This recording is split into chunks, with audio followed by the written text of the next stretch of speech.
Hello friends, welcome to my channel ધમુજ vlog. આજે આપણે કિચનની એવી ટ્રિક્સ શીખીશું જેનાથી આપણું કામ ખૂબ સરળ બને અને આપણું ઘણું એવું જે વેસ્ટ જતું હોય એ ના જાય.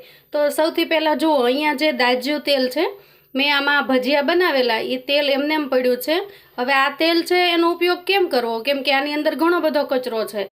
હવે આ તેલને શુદ્ધ કરવા માટે ખૂબ સરળ એક આપણે રીત અજમાવીએ. તો સૌથી પહેલાં આપણે એક બાઉલ લઈ લઈએ અને એના ઉપર આપણે એક ગરણી મૂકી દઈએ. આ નુસ્ખો છે ખૂબ સરળ અને ખૂબ ઉપયોગી છે. આનાથી આપણું જે તેલ છે એ એકદમ ચોખ્ખું થઈ જશે અને ફરીથી આપણે એને રીયુઝ કરી શકશું.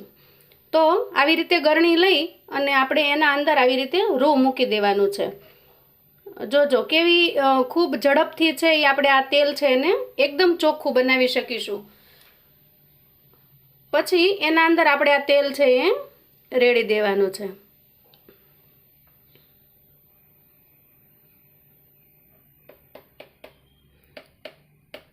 તેલ છે એ આ રૂની અંદર થોડું અટવાશે, કેમ કે રૂ સાવ સૂકું હતું, એટલા માટે ધીરે ધીરે છે એ નીકળી જશે.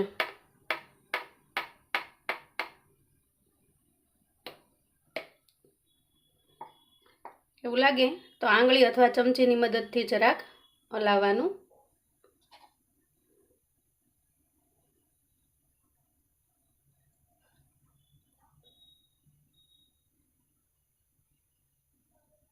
બધું જ તેલ આપણે આના અંદર નાખી દીધું છે.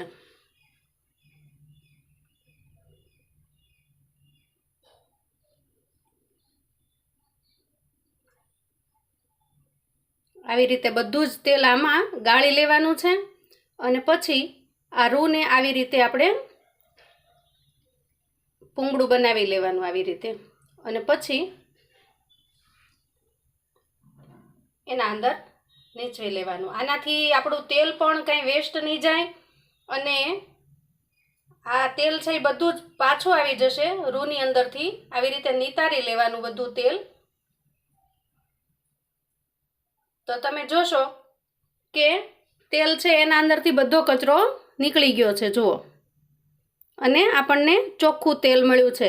તમે હજી એક વખત એવું લાગે તો આનો ઉપયોગ રૂનો કરી શકો. જુઓ, આ જે બધો કચરો છે એ આની અંદર રહી ગયો છે અને આપણે ચોખ્ખું તેલ એકદમ મેળવી લીધું છે. આ તેલને આપણે ફરીથી ઉપયોગમાં લઈ શકીએ. તો મિત્રો જુઓ, આપણું તેલ એકદમ ચોખ્ખું થઈ ગયું છે. હવે આપણે આ તેલને ઉપયોગમાં લઈ શકીએ. હવે આ તેલને આપણે સાવ ચોખ્ખું કરવું છે અને સાવ ચોખ્ખું કરવા માટે એને ગરમ પણ નથી કરવાનું અને ફરીથી આપણે આવી રીતે રૂ મૂકી દેવાનું છે. તમે જોશો કે જુદા જુદા બીજા નુસ્ખાથી આપણે તેલને જે શુદ્ધ કરીએ છીએ એનાથી પણ ખૂબ સરસ રીતથી આપણે આને ચોખ્ખું કરી શકીએ છીએ. જો આની અંદર જાય નહીં તો થોડું આપણે આવી રીતે હલાવવાનું. આ રીત છે એ ખૂબ સરળ છે, વળી હાનિકારક પણ નથી અને તમારે આની અંદર તેલ પણ તમારું વેસ્ટ જતું નથી. અત્યારે આ મોંઘવારીની અંદર આપણે તેલ છે એ ઘણું બધું મોંઘું હોય છે ને એને આપણે ફેંકી ન દઈ શકીએ, એટલા માટે એનો રીયુઝ કરી લઈએ તો તેલ છે એ બચી જાય છે. જો આ રીતે હું આ બધું જ તેલ છે એને ફરીથી ગળી લઉં છું. જાણે તમે ફિલ્ટર કર્યું હોય અને અમુક ટ્રીકથી તમે ચોખ્ખું કરો એના કરતાં આ તમને કોઈ નુકસાનકારક છે નહીં, કેમ કે દાજ્યું તેલ ફરીથી ગરમ કરીએ તો એ વધારે હાનિકારક હોય છે. જો હવે જે થોડો ઘણો કચરો પણ બચ્યો તો એ આપણે અહીંયા કાઢી લીધો છે અને આપણને અહીંયા એકદમ બિલકુલ ચોખ્ખું તેલ મળશે. હવે તમે જુઓ કે અહીંયા પાછું આપણે આ થોડો ઘણો કચરો છે એ આ બીજા રૂના પૂંબડામાં પણ રહી ગયો છે. એને આપણે આવી રીતે દબાવી અને બધું તેલ અંદરથી કાઢી લઈએ.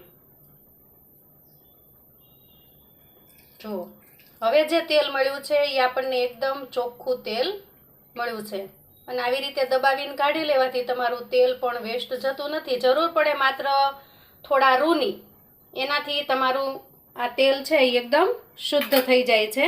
જો અહીંયા જે ફરી વખત આપણે કર્યું એમાં પણ કચરો નીકળ્યો છે. એટલે 2 વખત તમે આવી રીતે રૂથી ફિલ્ટર કરી લેશો.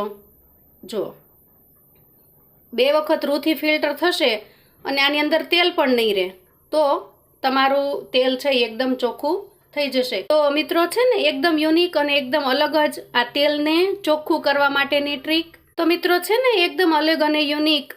તો આવી અલગ અને યુનિક નવી નવી ટ્રીક શીખવા માટે મારી ચેનલને સબસ્ક્રાઈબ કરો, મારા વિડીયોને લાઈક અને શેર કરો.